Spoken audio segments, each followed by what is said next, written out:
Putin News Now Blogger who criticized Vladimir Putin for being soft on Ukraine is wanted by Russian authorities.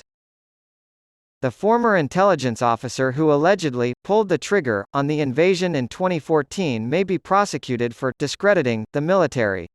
If he is found guilty of discrediting the Russian armed forces, a prominent Russian blogger who has accused Russian President Vladimir Putin of losing the war by being too soft on Ukraine could face criminal charges.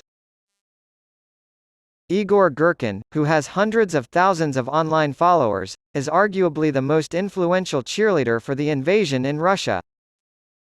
An ex-intelligence officer and rebel commander, he was one of the first to invade Ukraine in 2014 and was found guilty of murdering nearly 300 people on downed flight MH17 by a Dutch court last year.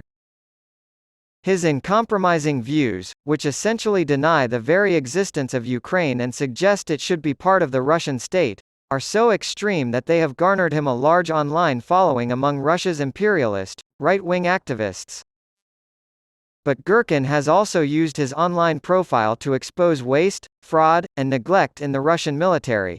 He has been extremely critical of the Russian military leadership, famously dubbing Defense Minister Sergei Shoigu a cardboard marshal. Putin is treating everyone like a doormat.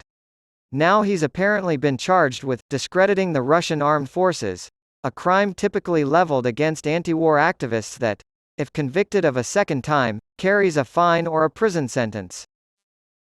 According to several Russian media outlets citing unnamed police officials, a preliminary investigation into Girkin was launched on Friday after a private citizen from Moscow filed a complaint.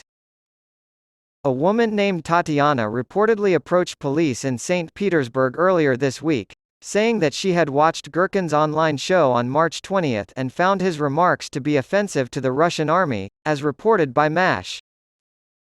During the hour-long show that day, Girkin said that Putin was behaving like a doormat, not the president of a country with a millennia-long history, and that Putin had missed his chance to seize Kharkiv and Odessa in 2014, practically without firing a single shot.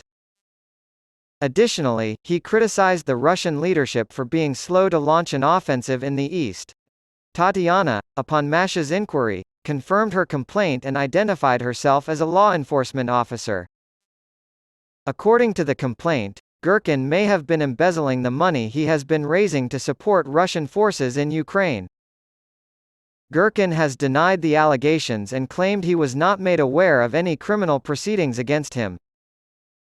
On Friday, he declared, "I will continue to speak out and do the things in the same way that I have been doing until now, regardless of what the authorities do next. I will not be frightened by them." It has been reported that the Kremlin has been concerned for some time about the growing influence of total war cheerleaders like Girkin. The former rebel commander may have been warned by the possibility of charges against him to moderate his criticism. Girkin famously admitted to pulling the trigger on the war in Ukraine, after he led a unit of Russian volunteers into Donetsk in the spring of 2014 and captured several towns. They went on to establish an independent separatist government, setting off 8 years of conflict that culminated in Russia's all-out invasion just last year. In July 2014, a Russian missile shot down the Malaysia Airlines flight MH17 from Amsterdam while it was flying over territory controlled by separatists in eastern Ukraine. 2 men were convicted in a Dutch court last year of murdering all 298 people on board. When he left eastern Ukraine that summer, he claimed he was forced out by the Kremlin because of his unyielding stance on the issue of separatism in Donetsk.